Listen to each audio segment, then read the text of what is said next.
Bismillahirrahmanirrahim. Assalamu alaikum wa rahmatullahi wa barakatuh. Tayari imewadia siku ambayo ilikuwa ikisubiriwa kwa hamu kubwa sana. Ni tarehe 1 mwezi wa 6 mwaka 2025 na tayari ndani ya Dhulhijja ni tarehe 5. Ndugu yangu, kama unavyoona leo ni harakati adhim, tukitembelea kauli mbiu yetu inayozungumzia tumlishe na tumvishe yatima, huku tukijielekeza tukianzia na orfelina ya Ndava, na baada ya hapo tutaenda kwenye orfelina ya Kagwema, na baada ya hapo tutamaliza na orfelina ya Kiangi. Kwa hiyo ndugu yangu, kama unavyoona wanazidi kumiminika wanaharakati wapenzi wa khairi zake Allah, wanakuja kwa min ajili ya kutafuta radhi zake Allah. Kwa hiyo ndugu yangu, ewe unayetufuatilia kwa sasa, endelea nasi ndani ya An-Nusra TV ili uweze kuyapata mengi zaidi na kuyajua mengi zaidi yatakayojiri siku hii ya leo insha Allah.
Bismillahirrahmanirrahim. Assalamu alaikum wa rahmatullahi wa barakatuh.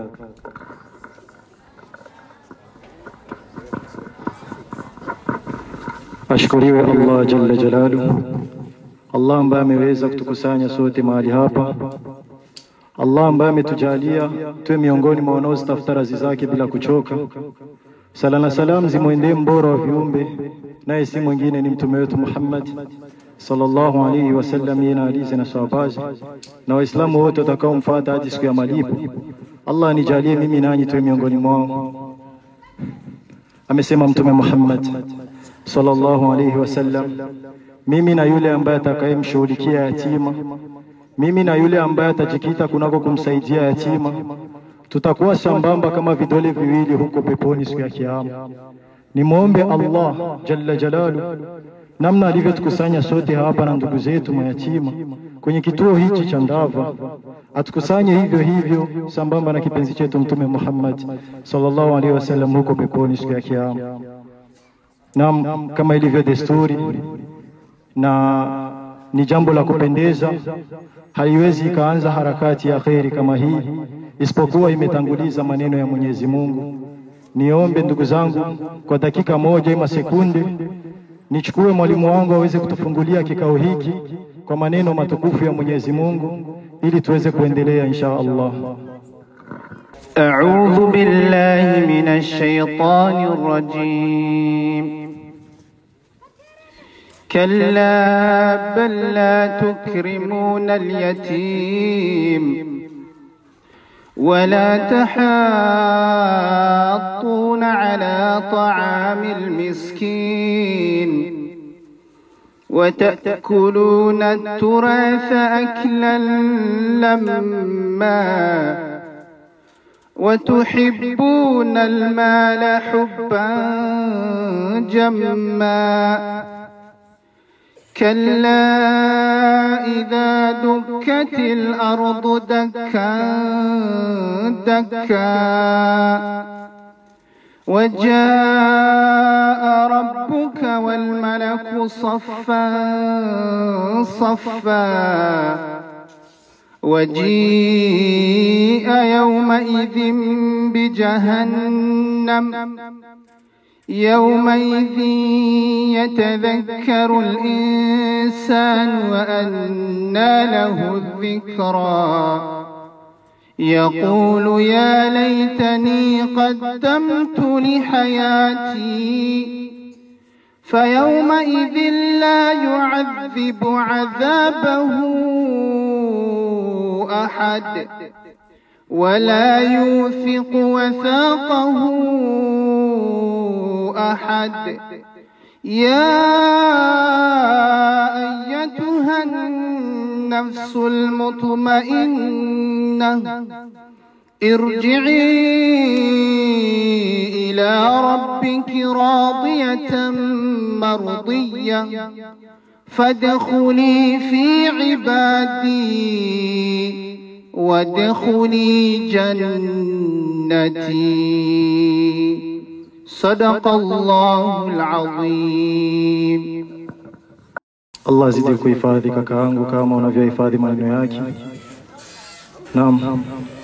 Tuendelee na harakati yetu kama tunavyoona hali si nzuri, hatutachelewa, tutakuwa na muda mwingi hapa. Lakini itakuwa si hekima wala busara sisi tuondoke leo hii bila kuyapata maneno haya ya Mwenyezi Mungu, maneno yasiyokuwa na shaka ndani yake kutoka kwenye kinywa cha ndugu zetu hawa ambao tumekuja kuwaona. Nikasema insha Allah baada ya ndugu yangu aweze kufuatia ndugu yetu ambaye yupo miongoni mwa watoto ambao tumewafuata maeneo hapa, ili na yeye aweze kutunufaisha kidogo na maneno ya Mwenyezi Mungu, tupate kumsikiliza insha Allah.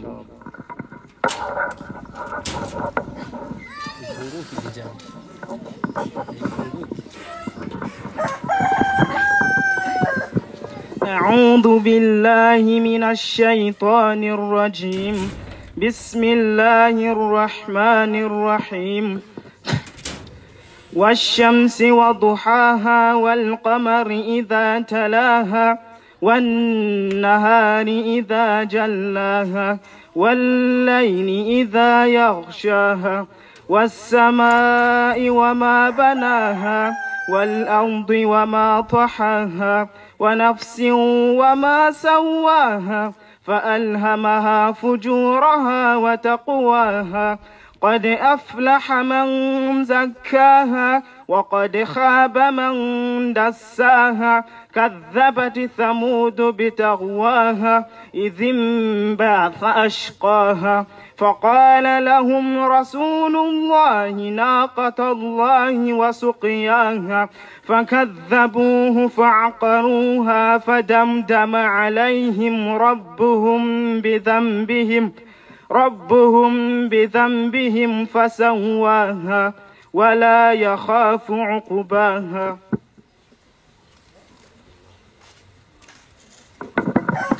صدق الله العظيم. Allah azidi kuwahifadhi vijana hao.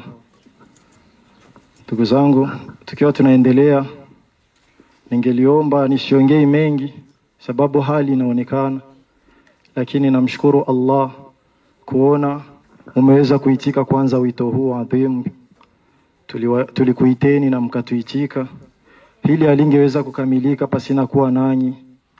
Hakika mmetimiza aya ya Mwenyezi Mungu isemayo wa'tasimu bihablillahi jami'an wala tafarraqu. Hakika mmeshikamana nasi na hili limepata kukamilika. Hatungeliweza peke yetu.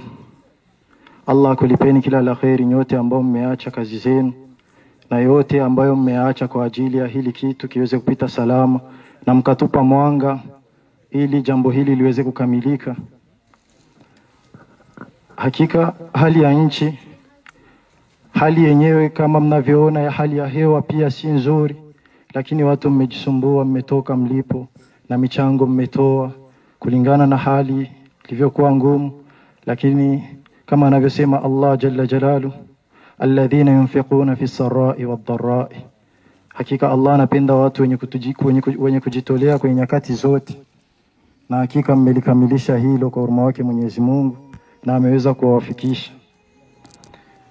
Kabla sijachelewa, nimkaribishe mama wangu ambaye ameweza kutupokea hapa, ambaye mama huyu ni muombe Allah amjalie pepo na amjalie mwisho uliokuwa mwema hapa duniani. Hakika ni mengi anayapitia, si rahisi, na wakati tutakuja leo basi tukumbuke sio leo tu, tuje mara nyingi, sababu mama huyu anahitaji watu wa kumfariji, anahitaji watu wa kumshika mkono. Kwa hiyo nimkaribishe inshallah kwa dakika 2 ili tuweze kumsikia sawa na shukrani, alafu inshallah tutaomba dua na tuweze kuondoka. Naam, assalamu alaikum wa rahmatullahi wa barakatuh. Ninaitwa Mama Umu Madami Inarukundo Diane, nkabanegukiye uburongozi bw'abakenyezi kuva mu Kagwema kugera Ibukinanyana. Imana yaraduteye iteka ibaha inguvu abarongozi kuduha izo nguvu natwe kugira ngo duserukire abandi bakenyezi kuva mu Kagwema kugeza Ibukinanyana. Imana yarabikoze. Nkabashimiye mwese mwashoboye guhaguruka mukaza kudusanganira no kudufata mu mugongo no kuduha inguvu runaka kugira ngo ibikorwa bikunde bigende neza. Mu mvo z'ivyo twarigishijwe ku itariki 29 z'ukwa kane yuko atamusigiti n'umwe ugomba kuba maskini. Byampaye inguvu zo guhaguruka nubwo mfise amagara makeya, ndagendera imisigiti myinshi ngaha hose kugera Ibukinanyana twigisha ukuntu imisigiti itoba maskini. Hama nkaba ndabashimiye bivuye ku mutima, ngira ngo mwese murabona yuko ndiko ndajugumira ku vyishimo kuri iri teka rikuru muduteye. Si ikintu cyoroshe kuba abantu bangana n'aba boza mu rugi wawe atamani hari. Mu vy'ukuri Imana izompe kuza kumpamba nkuko muje kudutera iteka. Hama twebwe tureza abana 99, harimo abandi bana 4. Abo bandi bana 4 kenshi ntidukunda kubashiramwo. Mu bisanzwe bose muri liste dufise abana 103. Abana twagiye turabegeranya nkuko mubona. Abana barakunda ubuislamu, bagakunda abayislamu. Uraza abana iyo babonye abantu ko baca baza biruka bakabasanganira. Abana dutanguye kwigisha abanyeshuri baraje ku bwinshi. Ego turafisemo amayatima, dufise n'abana babatishoboye. Abana bafise abapapa ngaha n'abamama turabafise. Line turimo ni line imeze inyifatanye na Kongo. Abakenyezi benshi bava ngaha bakaja kurongorwa muri Kongo basize bataye abana ngaha. Bigaca bituma yuko natwe tutokwemera yuko umwana agenda atambaye, tutokwemera yuko umwana atiga. Abo bana tukabegeranya kugira ngo tubahe indero nziza, nabo biyumve yuko bafise abavyeyi. Nuko nyene n'abapapa niko bameze, nabo baragenda ngo bagiye kurondera ubuzima muri Kongo, bagasiga bataye abana 6 bavyaye bakaja kurondera ubundi buzima hariye. Ugasanga abana ngaha na abana batameze ukuntu. Rero naciye nshiramo inguvu mvuga ati je sanzwe ndi umuvyeyi, reka ndera aba bana bose icyo bazovamo ntaco nzi.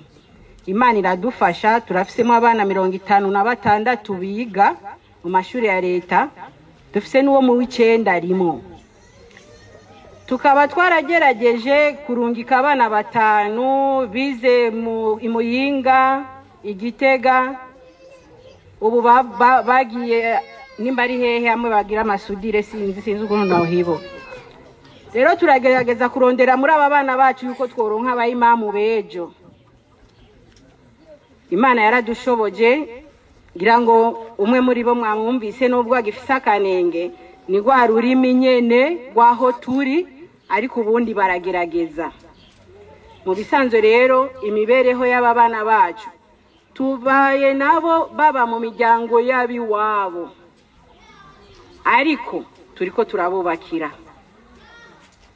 Baba mu miryango y'abiwabo, abiwabo baradushikirije baduha acte de naissance yabo, abana tubakurikirana ubwo n'ubwo gwari umutwe barakudodorera vyuka madamu jana umwana kwa muganga. Kubw'ivyo ngira ngo niyo make dufise twobashikiriza. Imana yongera ibaha inguvu, ibemerera ibisabisho vyanyu vyose, ibahe ivyifuzo mu mitima yanyu, ibahe kudukunda no kwama mutwiyumvira, ibahe umutima bamwe muzoze dufatane tuba abavyeyi baba bana. Biraryoshe kubona abavyeyi nk'aba bahagurutse baza kuraba abana batari bazi, batazi n'ukuntu babayeho. Ico nico cerekana yuko Ubuislamu ari ubumwe n'urukundo. Byukuri turaryohewe cyane, turanezerewe cyane. Wenda twaguma twiyumvira ati irayidi turayigenza gute, ariko imbere yacu turabona umengo abana bazishima. Abana sivyo? Abana murabona yuko kuwa gatanu tuzoba tumerewe neza, tuzoba dushashaye. Imana yaduteye iteka rero, Imana ibahezagira ababizanye, ibaha ingufu zo kuronka ibindi bisumba ivyo. Wabillahi tawfiq. Assalamu alaikum wa rahmatullahi wa barakatuh.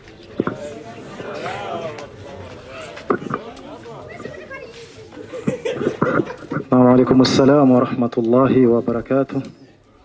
Allah azidi kutuhifadhia mama yetu, amzidishie subra na nguvu ili aweze kuendeleza hichi kitu. Ndugu zangu, kuna neno amemalizia la mwisho, japokuwa sijui lugha ya nchi sana, lugha ya taifa, lakini hili nimelisikia. Na ni mojawapo mwa sababu kubwa za mimi kupanga safari za mikoani sana. Ndugu zangu, mikoani wanahitaji kuijua dini. Mikoani wanahitaji kumjua Mwenyezi Mungu na kitabu chake. Mikoani wanahitaji kuijua dini ipasavyo. Hakika sisi leo tumejaliwa, tumesoma, alhamdulillah. Kwa hiyo tukithirishe hii elimu ambayo tuko nayo, tukaikithirishe na kwa wengine ambao wasiokuwa nayo. Amesema wanahitaji kuwa na maimamu wakubwa, wanahitaji kuwa na mashekhe wakubwa. Kumbe hii ni message ambayo amefikisha. Jamani, tutafute walimu waliobobea kwenye hichi kitengo, waje huku wafikishe elimu, tuwapate mashekhe huku. Leo itafurahisha sana tukimpata Sheikh Kagwema, tukimpata Sheikh huku Ndava. Ni jambo la kufurahisha sana. Kwa hiyo tuzidi kusambaza elimu. Kwa hiyo ni muahidi tu mama yangu kuwa tutayafanyia kazi yale machache ambayo tumeyasikia, na hatutaacha kuja hapa kumtembelea, kuwatembelea ndugu zetu, sababu ni ndugu zetu na hatutokaa tukawatenga kamwe. Ila hii ni fundisho kwa yule ambaye ameletwa hapa na Jamaa Nusratul Islami wal Muslimin, ni kuwa hautasubiri tena uletwe na mimi Nasir, hapana. Itabidi wewe tujikumbushe kuwa una ndugu zako ambao wako Ndava. Umepita sehemu, unaweza ukaja na mfuko wa pipi, mfuko wa biskuti, njoo wagawie watoto, njoo wape watoto, njoo wafurahishe watoto, weka faraja kwenye nyoyo zao. Hakika malipo utayaona mbele ya haki. Ndugu zangu, kabla hawajaomba dua, kabla hatujaombewa dua na ndugu zetu ili tupate kuondoka, kuna message ambayo imekuja kutokea Saudia, Maka huko, ambapo Sheikh wetu Sheikh Zubair, ambaye ingelikuwa leo tuwe naye kama mgeni rasmi, lakini haikuwezekana. Sisi tunapanga na Allah anapanga. alibahatika kupata visa na kuondoka, lakini Jumapili iliyoisha tulikuwa naye. Kwa hiyo ametutumia ujumbe kwa yale aliyoahidi. Nakumbuka wale ambao walikuwa hospitalini Dimanche walipata kuyasikia, basi ametimiza ahadi yake. Ningeomba niweze kuipitisha hapa ili muweze kusikia ujumbe kutoka kwa Sheikh. Naam, wa alaykum assalam wa rahmatullahi wa barakatuh. Sheikh Nasir, kwanza niseme tumefika salama, nimewafikisha mahujaji salama kufika Jeddah na kutoka Jeddah hadi mji wa Makkah, na alhamdulillah tumewafanyisha ibada vizuri, tunamaliza kwa salama. Niseme tu kwamba tunaanzaje kukusahau ni ndugu zangu katika dua. Wewe ndugu zetu ambao tayari tuko pamoja na hasa katika shughuli za dini, itakuwa si rahisi kuweza kukusahau, ni japokuwa hatutaweza kuyataja majina yote, lakini wallahi tunapaswa kukumbuka kukuombeeni kwa jina la An-Nusratu, la Jamaatu Nusratu al-Islamiyya fi Burundi. Kwa kweli hatakuwa sahau katika dua. Allah wafungulie, Allah wakiwepesi katika mambo yenu. Wale ambao hamjaoa, Allah akupeni wake wema. Wale ambao hamjaolewa, Mwenyezi Mungu akupeni waume wema. Kadhalika tunamuomba Allah atufungulie, atupe imani zilizokuwa thabiti. Khairi ya aina yoyote tunayoifanya tuifanye kwa ajili ya Allah, na kila tunachokifanya tunakuomba Allah ukiweke katika mizani ya mema yetu ile siku ya Kiyama. Allah utakapochukua nafsi zetu, basi zichukue hali ya kuwa tukiwa ni Waislamu wazuri. Allah tunakuomba turuzuku pepo, utukinge na moto.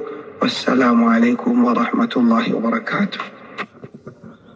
Wa alaikum assalam wa rahmatullahi wa barakatuh. Huu ni ujumbe kutoka kwa Sheikh wetu akiwa Saudia. Hakika mnaliona kundi limefika Saudia na Allah ameliweka miongoni mwa wale waliofuzu. Allah tujalie tu miongoni mwa waliofuzu. Allah tujalie asitondoi leo duniani ila ameturidhia ndugu zangu.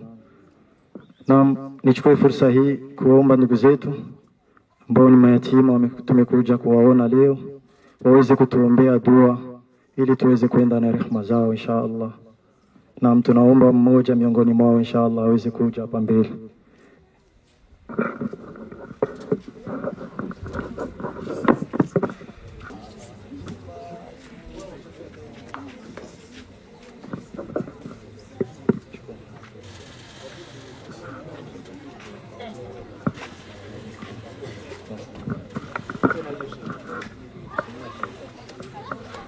أعوذ بالله من الشيطان الرجيم. بسم الله الرحمن الرحيم.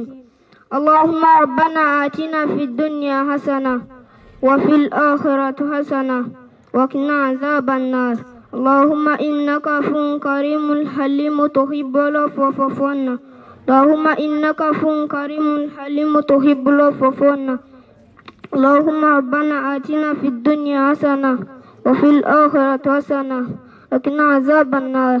اللهم اغفر لي وارحمني وهديني وعافيني وارزقني وصلى اللهم على سيدنا محمد.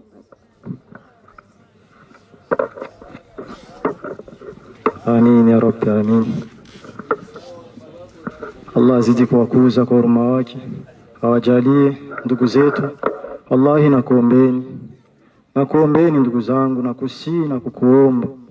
Haya maneno ipo siku mtayakumbuka. Wallahi nakuombeni kwa ajili ya Mola wenu, tusiwasahau mayatima.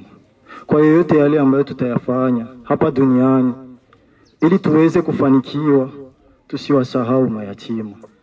Kama unahitaji kufanikisha kwenye jambo lako la aina yoyote ile, basi mkumbuke yatima. Hawakupenda wawe hivi, ila Allah ndiye amefanya. Ndugu zangu, kumbuka yeye ni faalu lima yurid, ni mweza wa kila jambo, hashindwi na kitu. Ikiwa mimi na wewe ametupa kule, basi na sisi tuwakumbuke, tusiwatenge. Wallahi wakumbuke, japokuwa mara moja kwa mwezi.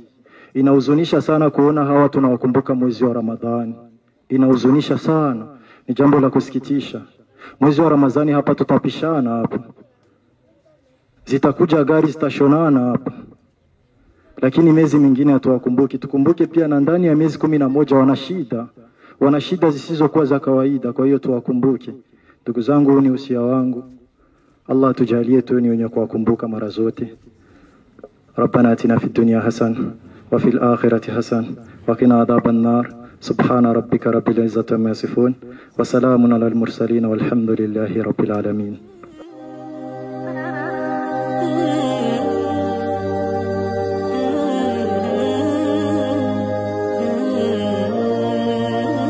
Bismillahirrahmanirrahim. Assalamu alaikum wa rahmatullahi wa barakatuh.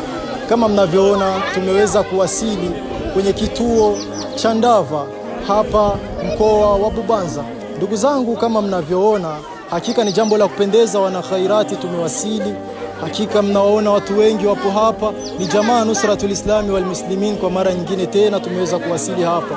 Lengo kuu na kauli mbiu yetu ni ile ile, tumlishe na tumvishe yatima. Kwa hiyo ndugu yangu, endelea kuambatana na TV yako pendwa Nusra TV ili uweze kutambua mengi zaidi ambayo tumekuandalia siku hii ya leo. Kwa hiyo usiondoke ndugu yangu, tuna mengi hapo mbele. Endelea kufuatilia uweze kutambua na lengo kwa nini tunaamua kupeleka harakati hizi mikoani. Ndugu zangu, bakieni nasi, ni An-Nusra TV.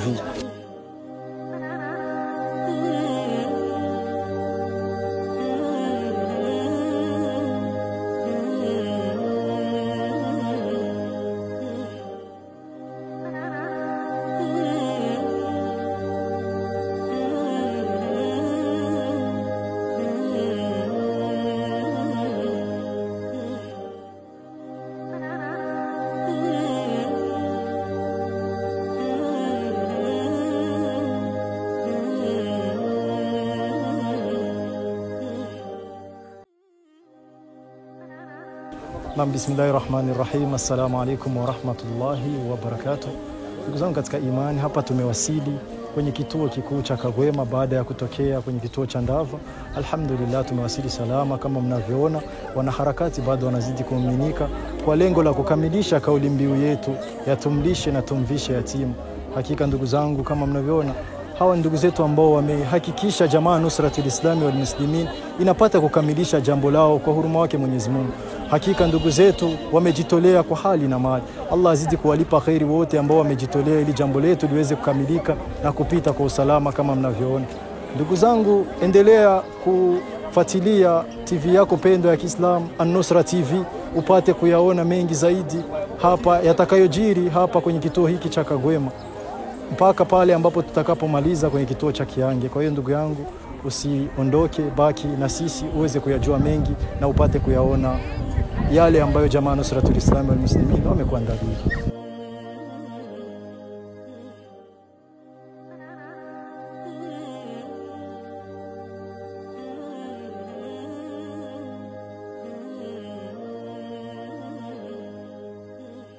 أعوذ بالله من الشيطان الرجيم. بسم الله الرحمن الرحيم. ألف لام ميم. تلك آيات الكتاب الحكيم. هدى ورحمة للمحسنين الذين يقيمون الصلاة ويؤتون الزكاة وهم بالآخرة هم يوقنون. أولئك على هدى من ربهم وأولئك هم المفلحون. ومن الناس من يشتري لهو الحديث ليضل عن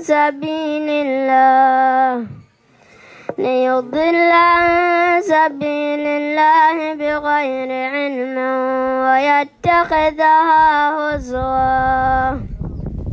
أولئك لهم عذاب مهين. وإذا تتلى عليه آياتنا ولا مستكبرا كأن لم يسمعها كأن في أذنيه وقرا. فبشرهم بعذاب أليم إن الذين آمنوا وعملوا الصالحات لهم جنات النعيم خالدين فيها وعد الله حقه وهو العزيز الحكيم خلق السماوات بغير عمد ترونها وألقى في الأرض رواسي أن تميد بكم وبث فيها من كل دابة وأنزلنا من السماء ماء فأنبتنا فيها من كل زوج كريم هذا خلق الله فاروني ماذا خلق الذين من دونه بل الظالمون في ضلال مبين أعوذ بالله من الشيطان الرجيم بسم الله الرحمن الرحيم والضحى والليل إذا سجى ما ودعك ربك وما قلى وللآخرة خير لك من الأولى ولسوف يعطيك ربك فترضى ألم يجدك يتيما فآوى ووجدك ضالا فهدى ووجدك عائلا فأغنى فأما اليتيم فلا تقهر وأما السائل فلا تنهر وأما بنعمة ربك فحدث صدق الله العظيم.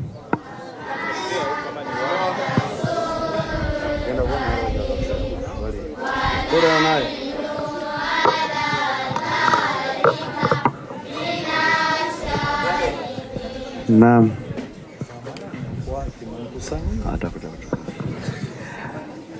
Naam, naamini maneno hayo ndiyo maneno ambayo yanatakwa. Waliosema kwamba hapa hakuna yatima, pana wenye kusoma dini, inamalizika na inatosha. Nikuombeni Saidi, hiyo ni leo sababu kesho ni laiti. Labda ingeendelea hivyo tu kila siku, ilikuwa ni vema zaidi. Waislamu tunauguza watoto, wengine wako maserumu, wengine wamefukuzwa sasa hivi hospitalini, wako hapa kiushahidi. Hawafu za maserumu ni baadhi. Tunadaiwa 200,000, franka 26,500. Bari ya hawafu note, baadhi. Hawafu uliteteri, Idrisa, umoja wewe pembeni yenu. Mwingine analazwa sasa hivi na mwingine yuko hapa. Wamefukuzwa sababu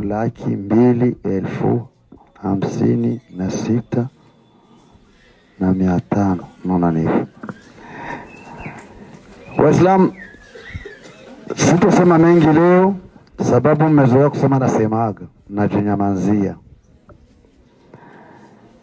Na washukuru sana viongozi wa makundi mbalimbali wamejitolea kufika hapa. Walikuwa na uwezo wa kurudia kwa Nyamweru wala nafasi zingine, lakini kwa huruma wa Allah wamejiunga ili kuja kuona kituo Zalili Kagwema. Allah Karimu awalipe ujira mwema duniani mpaka siku ya mwisho. Naam. Sintokuwa na mengi. Watoto masomo hawasomi Qur'ani. Pako watu walijikubalisha hapa, nishawaona hapa. Tutawalipa walimu ikawa ndoko niloki kwenye simu zao na kila kitu. Allah tupe mwisho mwema Waislamu. Waislamu tuna pesa, lakini mtoto ashindwe kusoma Qur'ani sababu ya 1,000 na franka 20,000. Hii ni aibu. Leo umeshatayarisha watoto wako watavaa laidi ya siku kutoka laidi 3,000,000. Laidi ya pili 2,000,000. Lakini mtoto yatima hajapata yebo yebo. Mfanga muzanye yebo yebo. Kubera Allah. Naam. Takbir, takbir, takbir. Assalamu alaikum wa rahmatullahi wa barakatuh.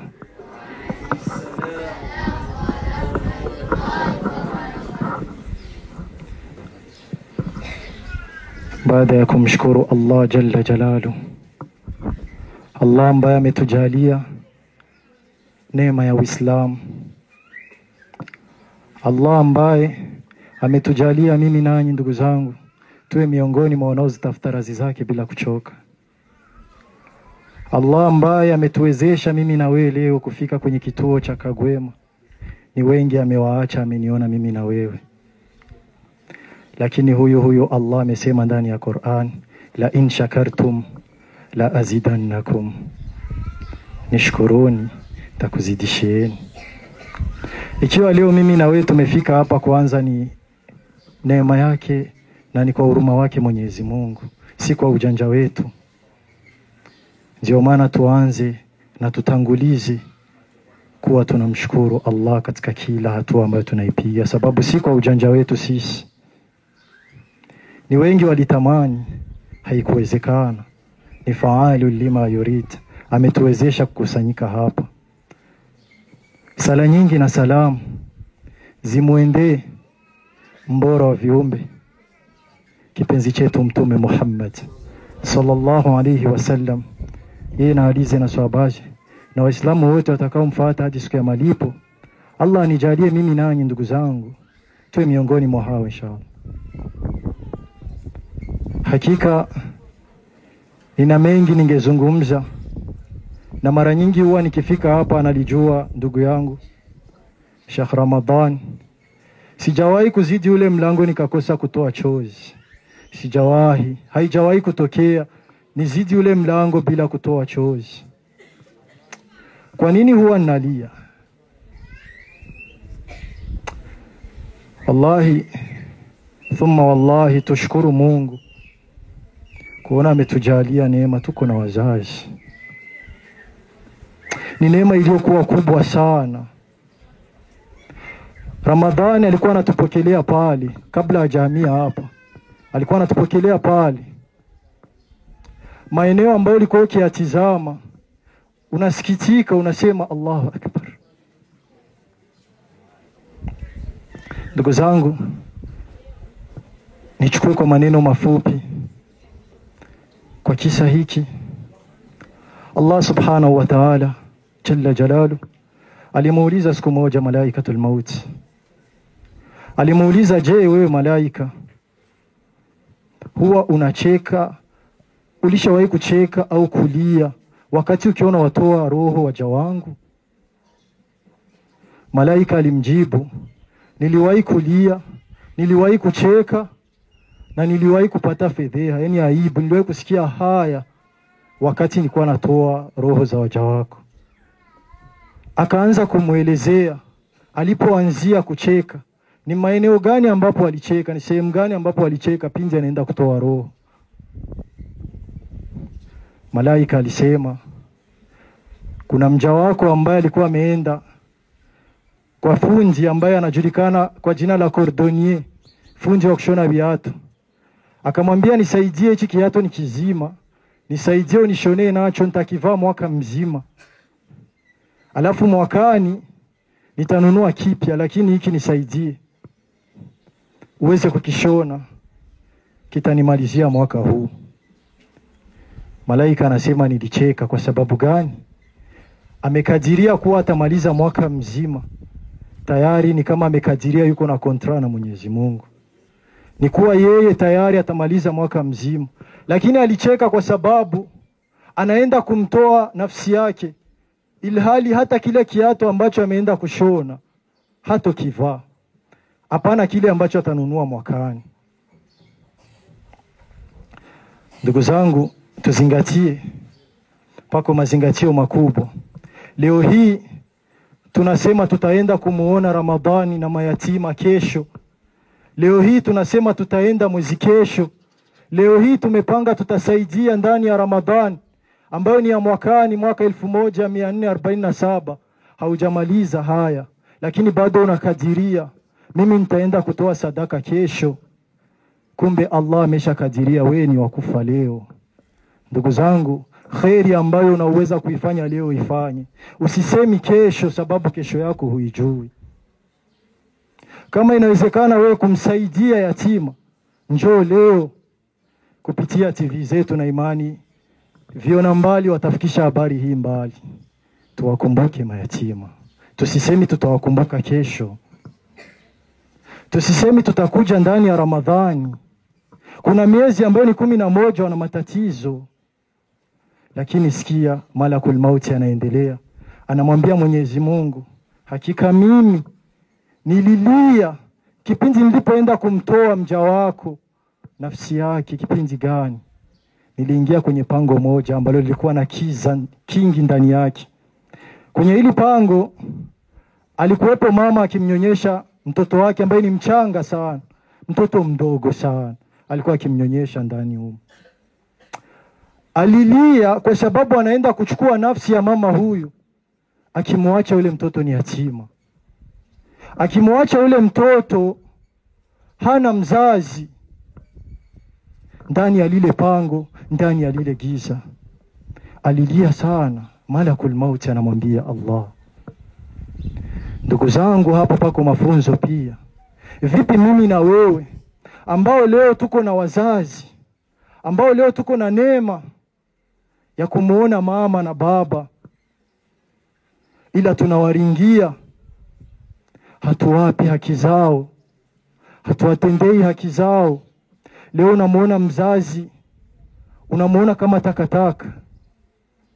Ndugu zangu, waulize, ima sio kungoja hata kuuliza, tumekuja, ni maeneo tumefika. Wallahi, ukisema nimpe maiki Ramadhani awaelezee ni mangapi wanapitia hawa, kwa sababu hawana hawa wazazi ambao sisi tunawaringia. Wallahi, sidhani kama leo kuna ambaye atatoka hapa ni salama. Sote tutatoka na huzuni usiokuwa wa kawaida. Lakini haya machache yaeleweke. Yatima sio wakuja kumsaidia leo. Yatima hana mzazi huyu. Ni kama tuchukulie yule ambaye ameachwa pangoni. Ni yule mtoto ambaye mama yake amemwacha ni mchanga. Ndio tuchukue mfano wa hao watoto ambao yupo nao Ramadhani Kagwema na vituo vingine. Tuwakumbuke. Vipi, jiulize, Malakul Mauti anamtoa mama huyu roho, huyu mtoto anabaki katika hali gani? Lakini Allah Jalla Jalalu hakuwatupa. Anaendelea Malakul Mauti akisema, nilipata aibu, nilipata fedheha, nilifadhaika mimi kipindi nilipoenda kumtoa mja wako nafsi yake. Hali ya kuwa ni mcha Mungu, alikuwa ni mcha Mungu sana. Wakati nilipoingia chumbani mwake kuchukua nafsi yake, ilikuwa imetandwa na nuru isiyokuwa ya kawaida, mpaka nikafikiria ni namna gani nitaenda kuchomoa nafsi ile ya ucha Mungu ambao alikuwa nao ule kijana. Alafu alikuwa anapendwa, alikuwa ni kiongozi mwadilifu, alikuwa ni kipenzi cha watu kwenye hicho kijiji ambacho alikuwepo. Anapata aibu, ni namna gani naenda kutoa roho hii ya mtu kama huyu? Sikia swali la Allah Jalla Jalalu. Anamuuliza Malakul Mauti, je, unajua yule mtoto ni nani? Unajua yule kijana ni nani? Malakul Mauti akasema simjui. Ndipo Allah akamwambia, yule kijana ambaye, yule mtoto mchanga ambaye wewe ulienda kumtoa mama yake nafsi akabaki yatima, ndio huyo ambaye leo hii we ulipata aibu pindi ulipoenda kuchukua nafsi yake. Ndugu zangu, ule yatima ametokea kuwa mcha Mungu, mpaka Malakul Mauti anasikia aibu kwenda kuchukua nafsi yake. Alishtuka pindi Allah anamwambia yule ndio yule kijana ambaye alibakia pangoni akinyonyeshwa na mamake bado mchanga. Ndugu zangu, hatujui kesho yao. Hatujui kesho yao. Hatujui ni wapi ambapo wataishia. Lakini Allah akasema tukijiunga nao basi ni ndugu zetu. Fikiria wewe leo ni ndugu yako yuko hapa. Fikiria leo hii wewe hukusaidia, mtoto wako atasaidiwa na nani? Ikiwa leo hii wewe utakuja kumwacha mwanao, atalelewa na nani? Atashikwa mkono na nani? Ikiwa wewe Kagwema ulipaona kama hapafai kusaidiwa. Ndugu zangu, siwezi kuongea mengi sababu kwanza nasikitika kuongea na pako walimu zangu ambao wameendelea sana elimu, wamenizidi na wamebobea sana kwenye kitengo cha elimu.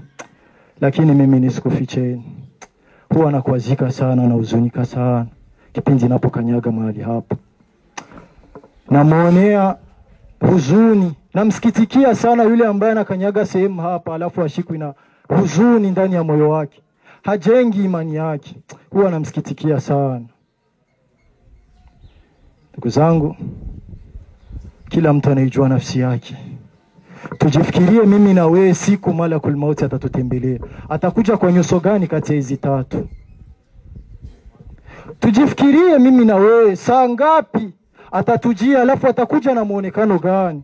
Ikiwa Ramadhan Kagwema tulimtenga, ikiwa mayatima tuliwatenga. Alafu Allah ni mwadilifu. Hakusema tu mayatima, akasema na masakin. Akasema na masakin. Ndugu zangu, tuwakumbuke. Amesema neno lizito. Kuna watu wameandaa kuvaa 2,000,000, 3,000,000 laidi tu. Na hapa pako yule mtu ambaye anaenda kusali laidi na nguo imechanika, yatima, ndugu yako Muislamu katika imani.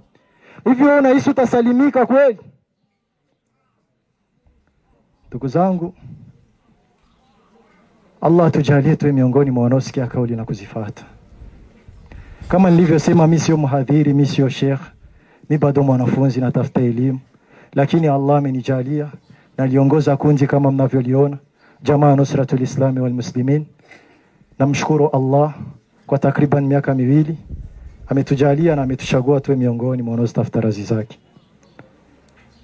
Ni vijana kama mnavyotuona, lakini inafurahisha zaidi leo tumekusanyika sote kwenye khairi moja. Ni jambo la kupendeza, tumekusanyika sote kwa lengo limoja. Na Allah anasema ndani ya Qur'ani, wa'tasimu bihablillahi jami'an wala tafarraqu. Inapendeza ikiwa tutashikamana hivi kwenye hii kamba mpaka hiyo siku ya mwisho.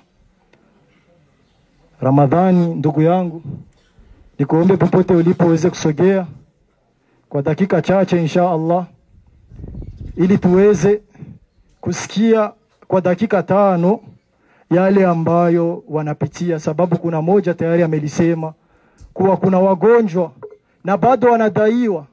Alafu pesa aliyohitaji hapa nikitizama pesa aliyohitaji. Na Ramadhani Kagwema anaomba udhuru, anamwaisha mtoto kwa mganga. Ndugu zangu, watoto wako na tabu sana.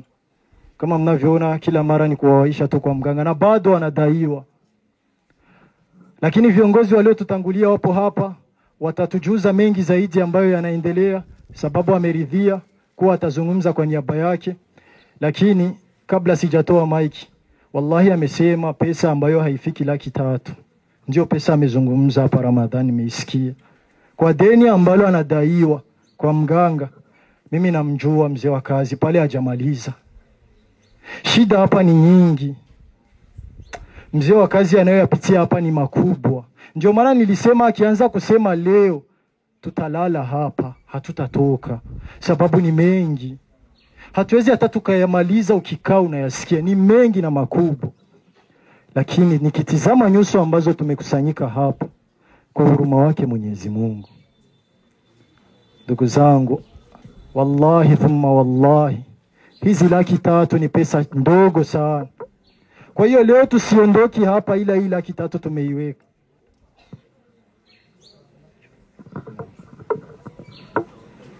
Na kwa kweli muda umetoa mdogo, ningeomba waweze kutujuza yapi ambayo yanajiri, ili tutizame sawa na kile ambacho tutawezeshwa na Allah tuweze kukiacha.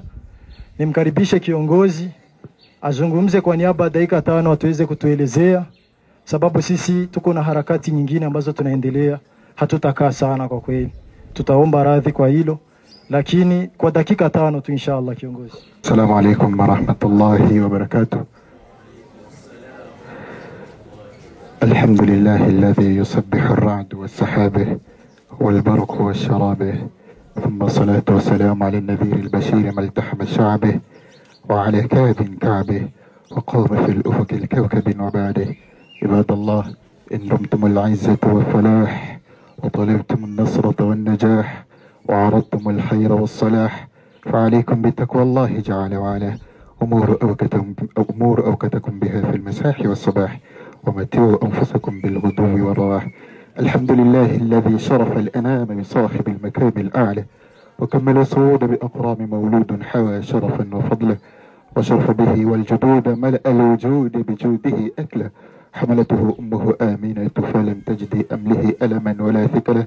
وأشهد أن لا إله إلا الله وحده.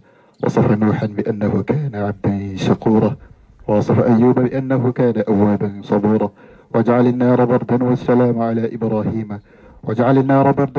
على إبراهيم فكانت له ضياء ونورا.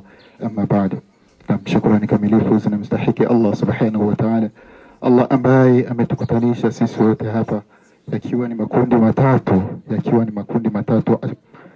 makundi matatu tumekutana hapa. Alhamdulillah, kuna kundi ambalo linaitwa AGMD, Association des Jeunes Musulmans pour le Développement. Mashallah, kuna lingine kundi ambalo tumeshirikiana hapa linaitwa Mashallah, kuna kundi ambalo lingine tumeshirikiana hapa linaitwa The Light of Life. Mashallah, na kundi hili ambalo nimekuja hapa na imani nyote mmeliona. Mashallah, ni wapambanaji. Mashallah, kama jinsi kaka yangu alivyoongea, mashallah, wana miaka miwili wanapambana kuzipigania khairi, mashallah, na kuzitafuta thawabu kutoka kwa Allah subhanahu wa ta'ala. Nisina mengi ya kuongea na imani. Alhamdulillah, kaka yangu ameongea mengi sana alhamdulillah. Na mimi tu hapa nimeitishwa na Sheikh Ramadhani kwa kuwakaribisheni kwa mchango ambao amekuwa anahitajia. Amesema anahitajia 200,000 na vichele, lakini insha Allah na imani kwa wengi ambao tuko hapa. Takbir. Assalamu alaykum wa rahmatullahi wa barakatuh. Jamani, cheleweni, lakini wapo Waislamu ambao hawataki hata kulala, hawataki hata kuchelewa hata dakika. Wakitangaziwa hapo wanalisikia na wanalifata. Afu ndani ya Qur'ani Allah kasema khitamuhu zalika faliyatana fasil mutanafisun. Aya hii ni mama sana, kila mtu anaifahamu. Aya hii tushindane hapa sasa leo kwenye hii 1,000,000 tuweze kuondoka tumeikamilisha. Lakini mimi mwanzo nimetangaza kuwa Ramadhani ametutangazia kuwa ana uhitaji, anadaiwa 250,000.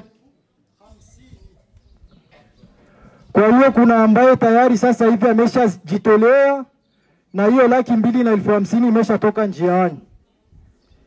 Kuna yule ambaye ameshajitolea. Kwa hiyo ndani ya 1,000,000 pamebaki 750,000. Leo hatuondoki hapa Kagoma. Assalamu alaykum wa rahmatullahi wa barakatuh. Kwizina jabana bose bo mu kigo twagomba dusa n'abatuma ngaha, harimwo benshi mbona bazinanye na Dr. Sud.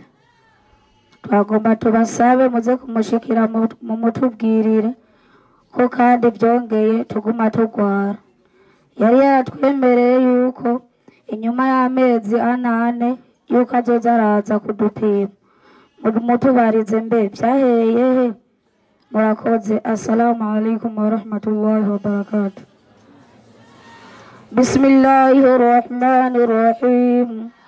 اللهم تقبل منا إنك أنت السميع العليم وتوب علينا يا مولانا إنك أنت التواب الرحيم واعف عنا يا كريم واغفر لنا ذنوبنا بفضلك وكرمك يا أكرم الأكرمين.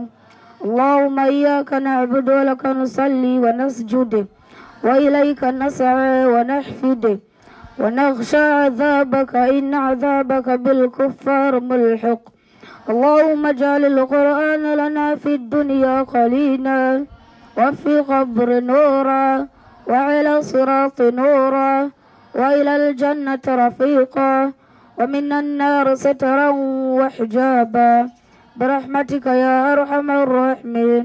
اللهم ربنا آتنا في الدنيا حسنة وفي الآخرة حسنة وقنا عذاب النار وعذاب القبر وعذاب اليوم القيامة ومن فتنة المحيا والممات ومن شر المسيح الدجال برحمتك يا أرحم الراحمين. سبحان ربك رب العزة عما يصفون. السلام.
Bismillahi wa baada. Assalamu alaikum wa rahmatullahi wa barakatuh. Kwa mara nyingine tena tumewasili kwenye kituo cha Kiange kwa hajati wetu ambaye ni maarufu sana kwenye kituo cha Kiange hapa barabarani. Kwa kweli ndugu zangu, kama mnavyoona gari zinavyozidi kuwasili hapa kwenye kituo cha Kiange, ni sehemu yetu ambayo ni ya 3. Tunakuja kukamilisha na kumaliza kabisa kauli mbiu yetu inayozungumza tumlishe tumvishe yatima. Nikikumbusha tu kuwa ni tarehe 1 mwezi wa 6 mwaka 2025 na ni tarehe 5 pia ndani ya Dhulhijja. Kwa hiyo ndugu yangu, fuatilia, ungana nasi ndani ya An-Nusra TV bila kuondoka, ili uone namna gani tunakamilisha hili jambo letu. Linaenda kukamilika kwa staili ipi? Hakika ni jambo la kupendeza. Leo jamaa Nusratul Islam wal Muslimin tunayafanya haya kwa min ajili ya kuzitafuta radhi zake Allah bila kuchoka. Kwa hiyo ndugu yangu, nakaribishwa pia nawe popote ulipo, tuwakumbuke mayatima, tuishi nao na tukijiunga nao ni ndugu zetu, wala tusiwasahau. Hakika huwezi kukamilisha hapa duniani ila umejikita kunako kumsaidia yatima. Kwa hiyo ndugu yangu, baki nasi ndani ya Nusra TV upate kuyaona mengi zaidi namna gani tunaenda kumaliza harakati yetu ya leo tarehe 1 hapa Kiange. Shukran wa billahi tawfik. Na niombe kwa dakika chache nimkaribishe kijana wetu aweze kutufungulia kwa maneno ya Qur'an inshallah, ili tuweze kuendelea na harakati yetu. Naam. A'udhu billahi minash shaitanir rajim. Bismillahir rahmanir rahim. إنا عذيناه في ليلة قدر وما أدراك ما الليلة قدر ليلة قدر خير من 1000 شهر تنزل الملائكة والروح فيها بإذن ربي من كل أمر سلام هي حتى مطلع الفجر. بسم الله. تكبير. Ndugu zangu, tuzoee kuwatunza watu ikiwa wanasoma maneno ya Mwenyezi Mungu. Sababu kwenye maharusi huwa tunatunza sana, kwenye masherehe huwa tunatunza sana, lakini pindi maneno ya Allah nasoma watu hatujitumi kunako kuwatunza. Haya ni maneno matukufu, ni maneno ambayo hayana shaka ndani yake, ingelibidi tuyatunze, yaende na sifa zake. Na kama nilivyosema pindi tulipokuwa Kagoma, ya kuwa yatima tusije kumuona kwenye mwezi na miezi mitukufu tu, sababu ndani ya hii miezi 11 hatujui ni mangapi wanapitia, hatujui ni mangapi wanapitia, lakini sisi tunajihimiza na kuja ndani ya miezi tu mitukufu, na miezi mingine tunawasahau. Lakini hawakutaka wawe hivi. Jiweke nafasi ya mwanao, leo wewe umeondoka, ni nani atamtazama? Mimi kila siku nikifika hapa pia huwa naiona picha ya aliyekuwa msimamizi wa hapa, marehemu shangazi yangu, Allah muhifadhi. Yeye ndio mwanzilishi wa kituo hiki. Kila nikiingia hapa huwa naiona ile picha. Pindi tulipoanza ilianzia Aziatiki mpaka kuja hapa. Wanaojua historia wanaijua. Ni kituo ambacho kilikuwa hakibagui wala hakichagui. Ndugu zangu, hawa watoto walikuwa wakimuita mama. Yule shangazi walimuita mama. Na pindi alipoondoka walimuita marehemu mama. Ndugu zangu, tuko na mama zetu ambao tumewaacha pengine nyumbani, ambao wengine labda hatuongei hata nao, hatujui hali yao, ambao wengine huwa tunakaa miaka miwili bila hata kuongea nao. Hao wote ni wazazi wetu, tunao hapa. Ndugu zangu, jana mimi, wallahi shahidi ni Mwenyezi Mungu na yule aliyekuwa hapa, nilipokea message ya Mwanakonji. Aliniambia na kuomba kiongozi, mimi sitapanda bisi, sitaenda kwenye harakati, ila amepata nafasi mama yangu. Sitaenda ila mama yangu amepata nafasi, niende na mama yangu kwenye hiyo khairi. Ndugu zangu, mimi nakutumeni na vipaza mbali hapa vitapeleka habari hii mbali. Tuwaite mama zetu kwenye khairi hizi. Tusiwaache mama zetu manyumbani, tuwaite. Nenda kamwambie mama yako, leo mimi sitoki hapa bila wewe. Nenda kamtie uroho mama yako, kamuoneshe ni mangapi ambayo unapitia wewe. Kamuonyeshe mama yako. Usisemi mama anakupenda, haumpendi tanke haujamwambia aje mahali hapa. Haumpendi huyo mama yako tanke unamwacha nyumbani. Tuwashike mikono, tuje nao kwenye harakati. Leo hii miaka miwili mnaniona ni kiongozi wa Jamaa Nusratul Islam al-Muslimin. Pembeni yangu kuna mama yangu. Pembeni yangu kuna nguvu kubwa sana ambayo nimeibeba, ambayo ni nguzo adhimu sana, ambayo si rahisi mimi kuweza kupinduka au mtu kuweza kuniweka chini kama wengi wanavyodhani. Yupo mama yangu ambaye sijui ni saa ngapi, lakini nina imani yuko na huyo muda, anaikaa usiku akiniombea. Yupo. Kwa hiyo ndugu zangu, tuishi na mama zetu kwa kuwaonesha upendo, na upendo ni kuwaleta mahali hapa, waone ni jinsi gani hii hali ilivyo hapa, alafu ndio watajua namna gani na kuacha kwenye mikono ya aina gani kipindi wao wanaondoka. Wallahi wangelipendelea na wao leo hii sasa tunaondoka na wenyewe wapende hizi kwa steri tuongozane nao, lakini kila tukiwaacha hapa huwa wanalia sana.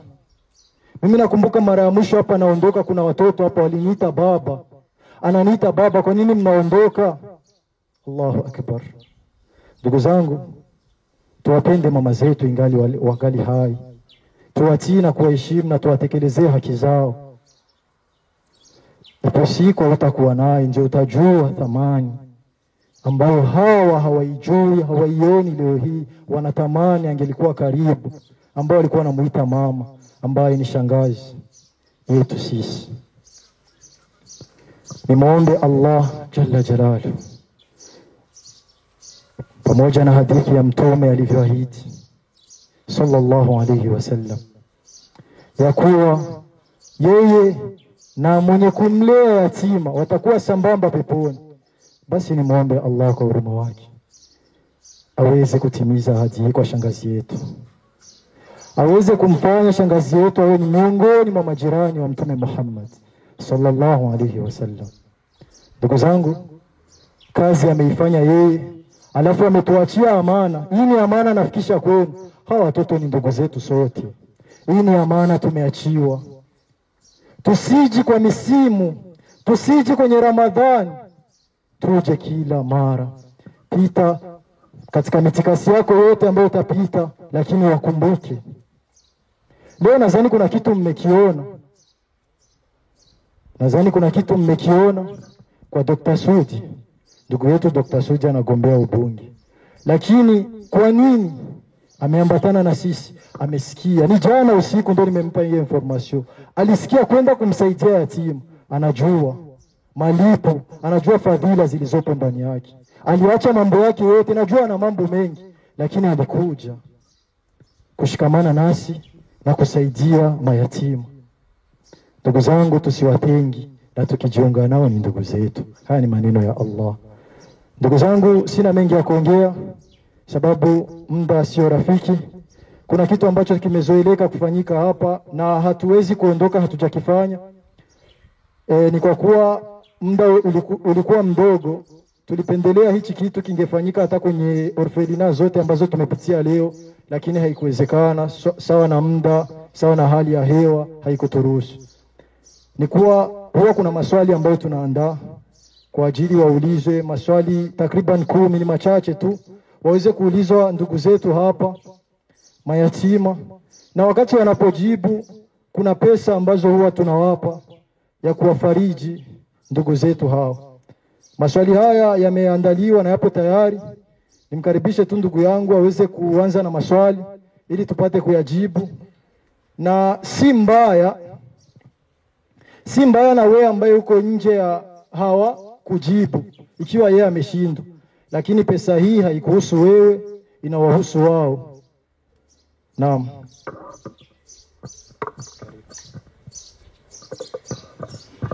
Bismillahirrahmanirrahim.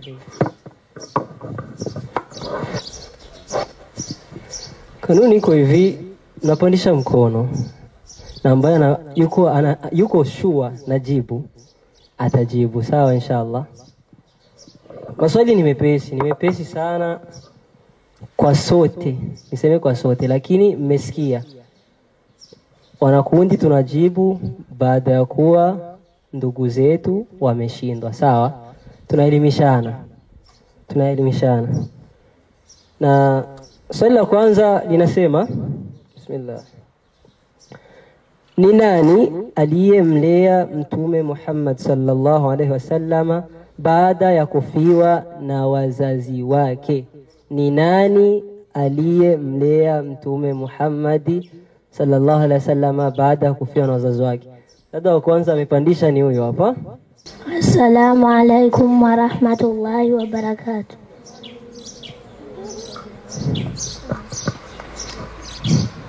Mama mwenye aliyemlea Mtume Muhammad sallallahu alaihi wasallam kipindi mama yake amekufa.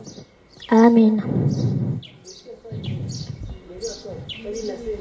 Ni nani aliyemlea Mtume baada ya kufiwa na wazazi wake? Mwelewa swali jamani. Ni nani aliyemlea Mtume baada ya kufiwa na wazazi wake? Naweza kufundisha kwanza hivi. Assalamu alaikum wa rahmatullahi wa barakatuh. Mama aliyemlea Mtume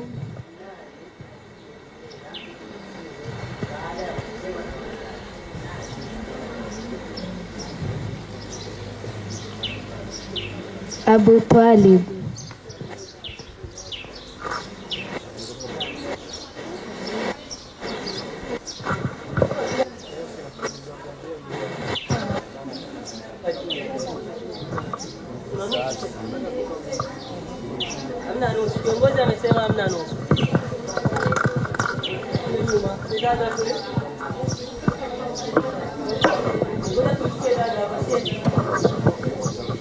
Assalamu alaikum.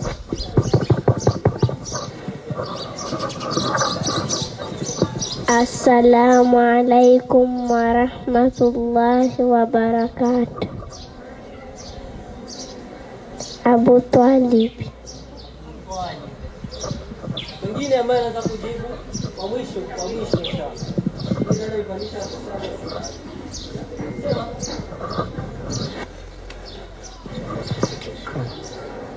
Swali limetushinda. Sawa. Abdul Muttalib. Allah. Sema babu yake Abdul Muttalib. Jibu ambalo lilipaswa kupanwa. Abu Talib alimlea baada ya babu yake kufa. Jazakillahu khair. Yani Abdul Muttalib baadaye ndo kalelewa na Abu Talib baada ya kufiwa na Abdul Muttalib. Swali la pili sema tuwe makini jamani. Kwa nini hijra? Kwa nini mtume amehamia Madina? Tumeelewa swali? Naam.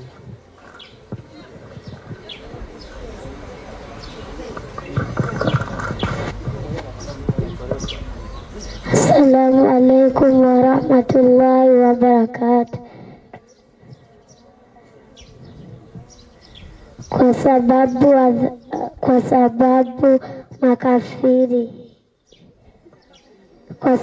adhabu za makafiri.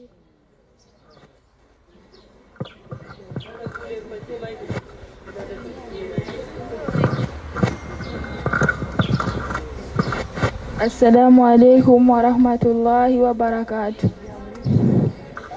Kwa sababu alikuwa ameenda kulingania watu Madina.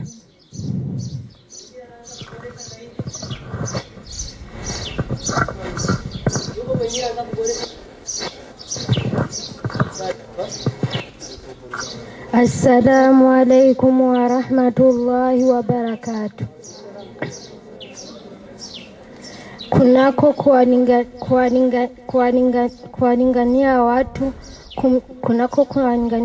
watu kuwafundisha tauhidi. Swali linasema hivi, kwa nini mtume alihamia Madina au sababu za hijra? Na mimi nimeomba kiongozi ule mtoto ampatie zawadi. Japo nakumbuka kuja kuona watoto kuna saa wanatukataza tusiseme wale watoto mayatima, lakini njoo hivyo ni kupenda kwa Mwenyezi Mungu. Ila nafurahia sana hiyo roho yenu mnakumbuka kila mara.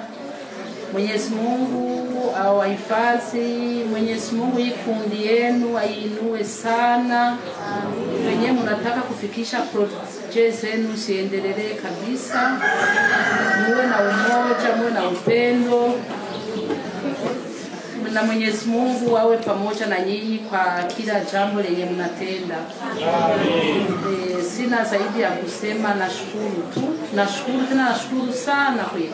Sana kabisa. Waliniambia kama Dimasha watakuja watatupitishia mbuzi. Mimi nikajua kama labda ni watu watatu wawili watakuja na mbuzi. Nikasema sawa, sikuuliza vingi. Asubuhi nimefika hapa nikamkumbusha mwenzangu wa kazi, nikamwambia wale watu wakikuja mimi sipo, wakileta zile mbuzi mwapokee vizuri. Sikusema zaidi hapo. Muda kidogo wakaniambia aseme wale watu wamepita, wameacha zile mbuzi wanaendelea huko wanapeleka zingine. Mimi nilijua kama ni watu wakiwa wengi ni 5. Kumbe ni kundi lote limekuja kutuona. Mashallah. Tumefurahi sana.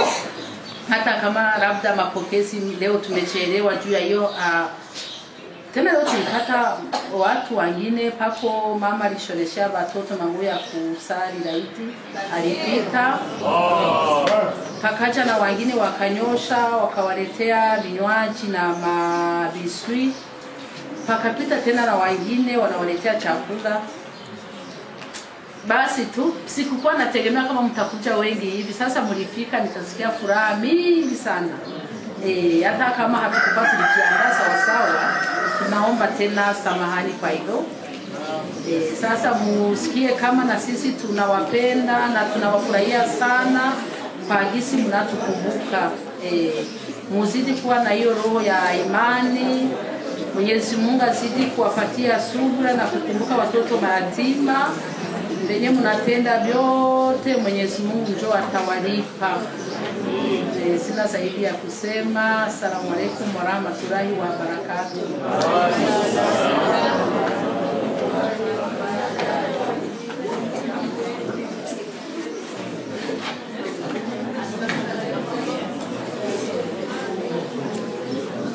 Waalaikum salam wa rahmatullahi wa barakatuh. Kama wote tulikuwa tunaomba tuchaguliwe ndugu yetu ambaye atatushirikiza na dua leo. Tuchaguliwe atatushirikiza na dua. Mwenye atatuongoza dua. Mtoto mchini ataomba dua jirani. Mtoto yuko wapi? Asia yuko wapi? Wakumba madua ni wengi. Tuko wapi? Emmanuel, wote dua.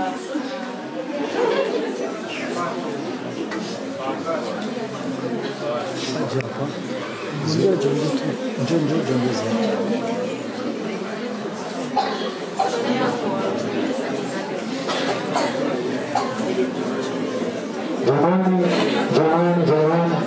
tunajua matatizo yenu. Kuna dada zetu ambao labda ni shida kupata waume. Kuna dada zetu ambao ni shida kupata kazi. Kuna kaka zetu ni shida kupata kazi. Mna shida nyingi sana. Ndugu zangu, hapa ni mahali pake.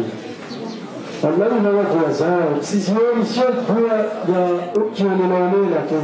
Ni dua ambayo haipigi swata. Eleza shida zako, hapa ni mahali pake. Kwa hiyo kuna mengi ambayo mnapitia. Msijinuni, hii ni fursa kwenu. Mkasema mimi nimewabania, msijawabania.